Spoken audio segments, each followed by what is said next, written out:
जय हिंद दोस्तों, मैं इंडियन वेटरन्स। आज का video LOC line of control पर बना रहा हूँ। उस बच्चे जो अग्निवीर की तैयारी कर रहे हैं, उनकी डिमांड थी, अंकल आए दिन हम सुनते रहते हैं LOC के उस पार ये हुआ, LOC के इस पार ये हुआ। ये LOC क्या है दोस्तों? हमारा देश 3 तरह की बाउंड्री से घिरा हुआ है, क्योंकि कोई भी देश जब एक दूसरे के साथ बसा हुआ है तो उनकी इंटरनेशनल बाउंड्री होती है और वो सभी देशों से मान्यता प्राप्त होती है। जैसे हमारे घर की भी दीवार होती है, भाई यहाँ तक मेरा घर है, ऐसे तो हमारा देश भी ऐसे ही।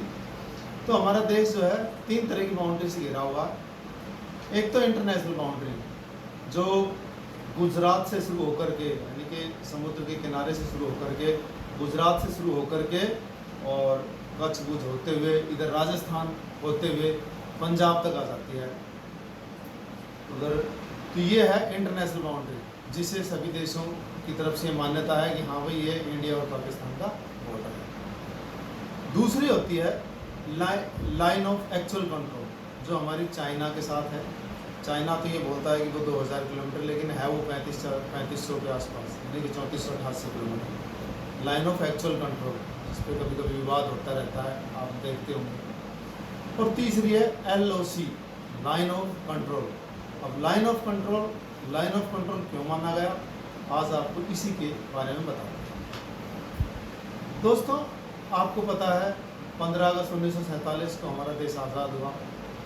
जब देश आज़ाद हुआ उस समय हमारे देश में छोटे बड़े राजाओं को मिलाकर के लगभग 562 रियासतें थी, जिनके राजाओं को छोटी छोटी रियासतों में बटा हुआ देश था, उनको एक करना था।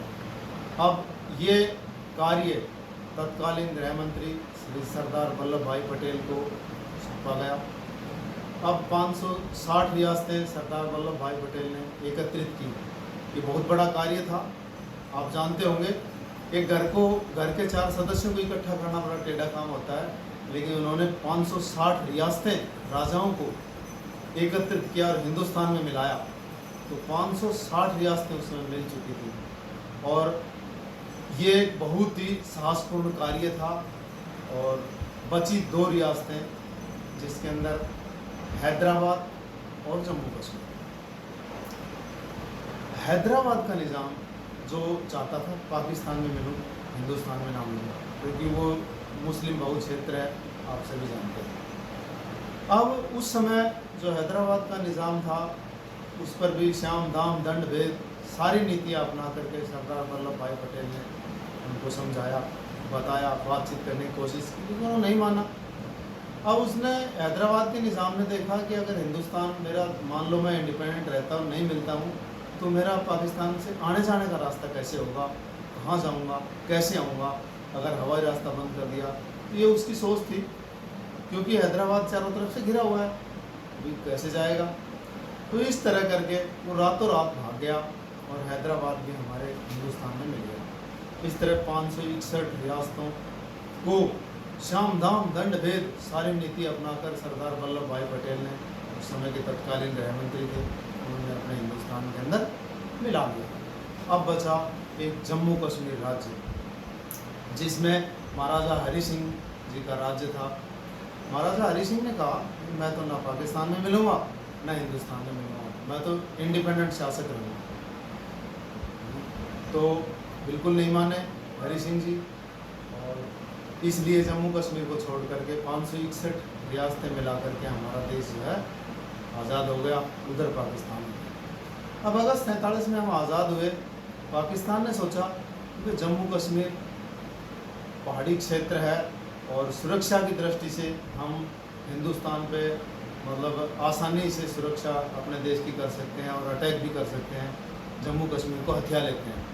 तो अक्टूबर में ही उन्होंने, पाकिस्तान ने क्या किया, अपनी फ़ौज को सिविल ड्रेस के अंदर भेज दिया, यूनिफॉर्म में ना भेज करके सिविल यूनिफॉर्म में भेज दिया। अब वो फ़ौजें, पाकिस्तान की फ़ौजें जम्मू कश्मीर में घुस गई और घुसते घुसते तकरीबन बारामूला से भी आगे, श्रीनगर बारामूला के बीच में आ गई, श्रीनगर के लगभग नज़दीक पहुँच गई।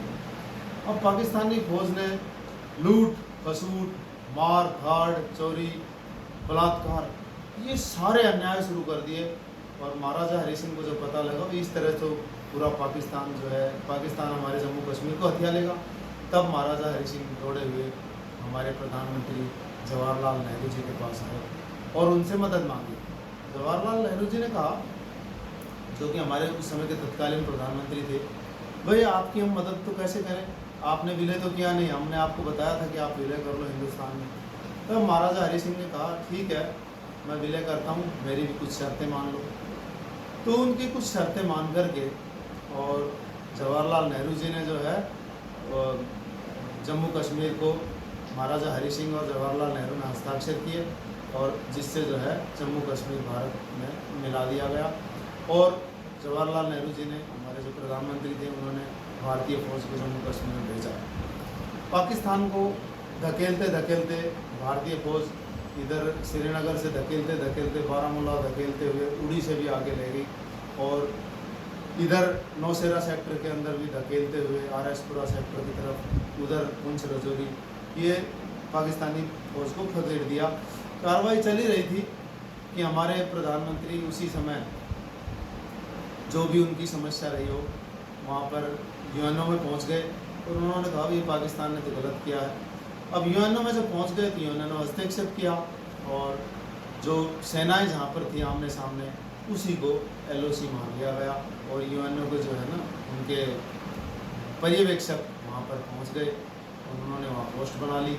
वही जहाँ पर सेनाएं आमने सामने थी उसे लाइन ऑफ कंट्रोल कहते हैं।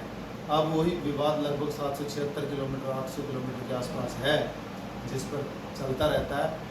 वास्तव में जम्मू कश्मीर हमारा अभिन्न अंग है, क्योंकि महाराजा हरि सिंह ने उसको विलय करने पर हस्ताक्षर किए थे हमारे तत्कालीन प्रधानमंत्री के सामने।